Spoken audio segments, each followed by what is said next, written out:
Olá, boas-vindas!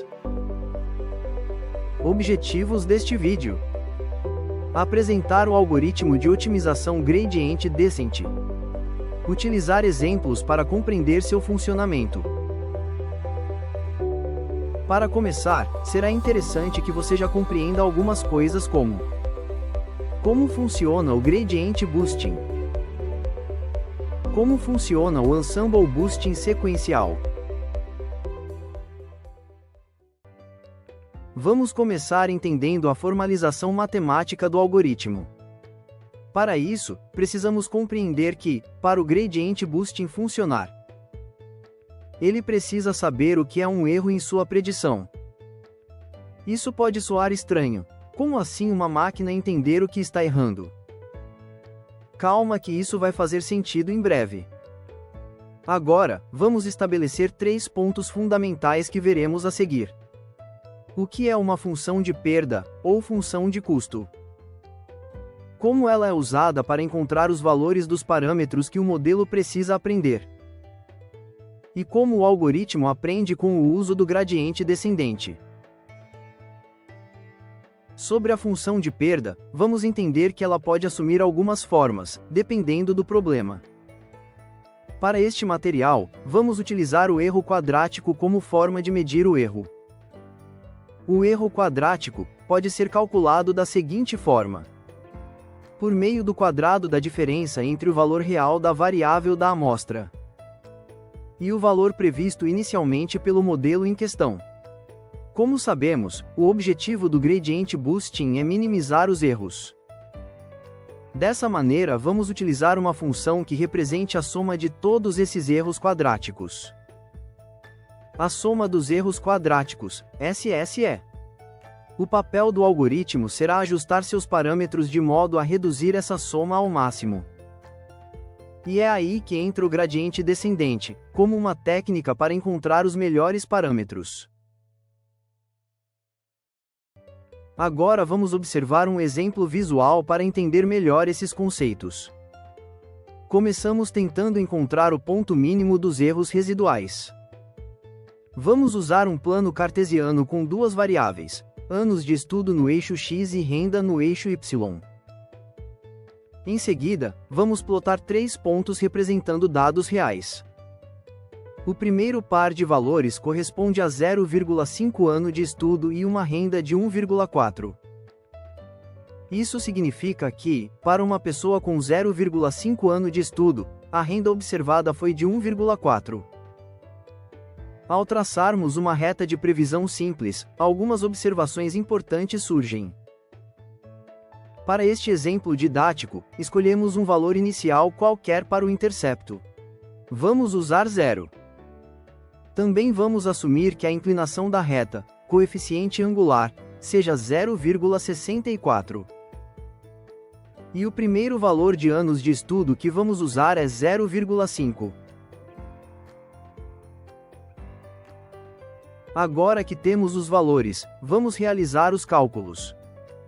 A renda prevista é calculada multiplicando a inclinação pelo valor da amostra e somando o intercepto. O resultado obtido é 0,32. Para encontrar o resíduo, subtraímos a renda prevista da renda observada. Temos que 1,4 menos 0,32 equivale a 1,1. Repetimos esse processo para os outros pontos, encontrando todos os resíduos. Em seguida, elevamos cada resíduo ao quadrado. Dessa forma, o resultado da soma dos quadrados dos resíduos é 3,1. Agora, que já temos o valor da soma dos quadrados dos resíduos, vamos representar esse valor no plano. Sendo assim, quando o intercepto é 0, a soma dos quadrados dos resíduos é 3,1. Se nos movermos um pouco para a direita no plano, ou seja, ao aumentarmos o valor do intercepto, observamos que a soma dos quadrados dos resíduos começa a diminuir. Esse valor continua caindo até atingir um ponto aparentemente mais baixo. Isso nos indica que estamos nos aproximando de um valor ideal para o intercepto. Retornando à predição inicial, temos o primeiro gráfico com o intercepto igual a 0. Em seguida, aumentamos o intercepto para 0,5, como fizemos na tela anterior. Podemos observar que a reta se desloca levemente para cima, o que resulta em uma redução nos erros residuais. Ao aumentar ainda mais o intercepto para 1, a reta se reposiciona novamente. E a soma dos quadrados dos resíduos continua diminuindo. Isso reforça que estamos nos aproximando de um ponto ótimo para o parâmetro do intercepto. É importante entendermos alguns desafios envolvidos na busca pelo ponto ótimo. Durante essa busca, passamos por diversas possibilidades, o que mostra o quão custosa pode ser essa investigação. Em primeiro lugar, encontrar o menor valor, em uma grande quantidade de dados, pode ter um alto custo computacional. Além disso, uma busca cega ou exaustiva tende a ser lenta e ineficiente, especialmente quando há muitos parâmetros a serem ajustados.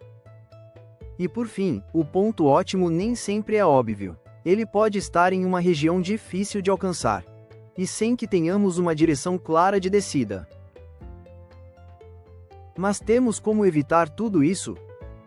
Sim, se usarmos o gradiente descendente.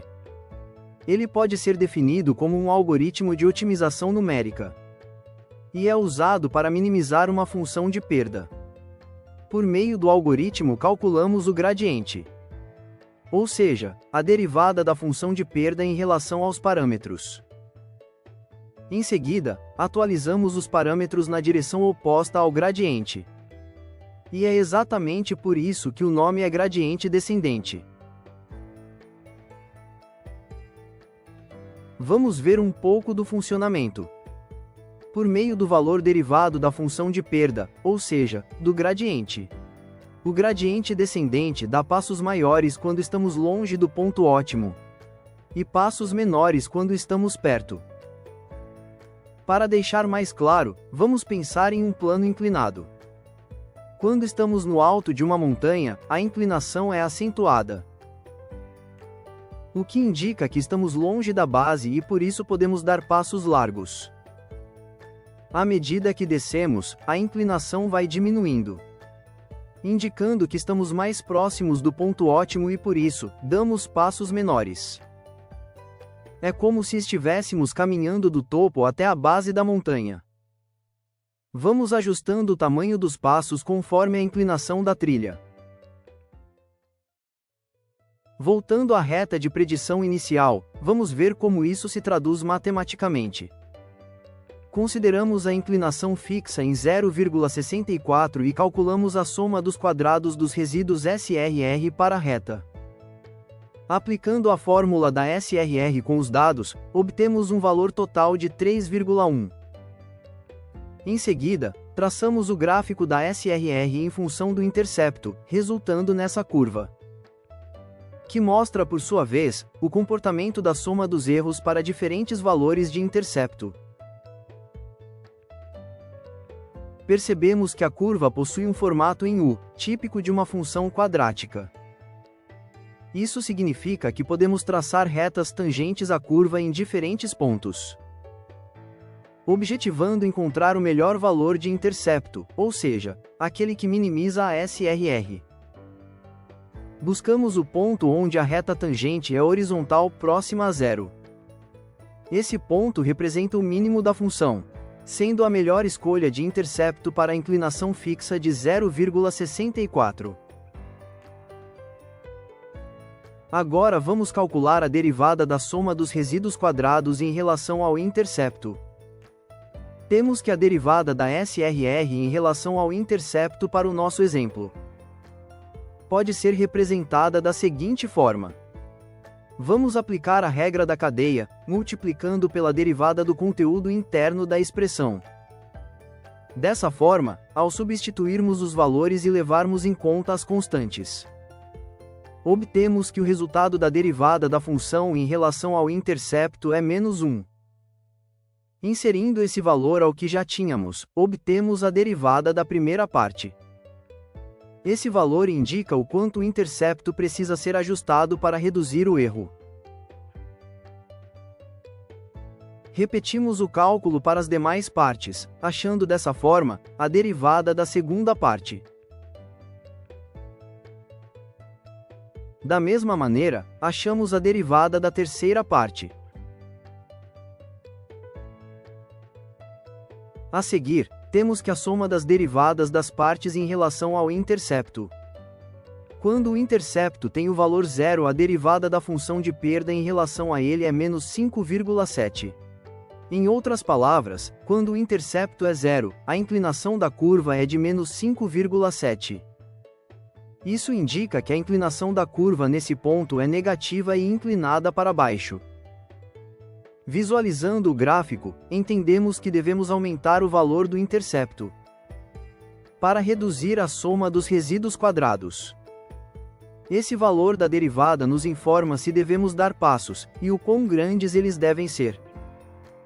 O valor ideal do intercepto será atingido quando a inclinação da curva estiver próxima de zero. Ou seja, quando estivermos no mínimo da função de perda.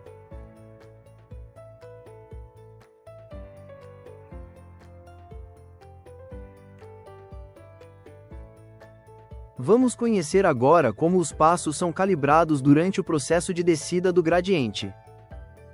Para isso, é utilizado um parâmetro chamado Learning Rate, ou taxa de aprendizado. Neste exemplo, adotamos o valor de 0,1 como taxa de aprendizado. Sabendo que a inclinação da curva derivada da função de perda em relação ao intercepto é menos 5,7. Calculamos o tamanho do passo e obtemos menos 0,57. Por fim, aplicamos o ajuste. E obtemos o novo intercepto no valor de 0,57. Vamos dar mais um passo, repetindo o cálculo, mas utilizando o passo que já demos anteriormente. Dessa forma a lógica é a mesma, só que a partir de agora. Percebemos que os passos começam a ficar mais curtos, comprovando assim que a inclinação interfere no tamanho do passo.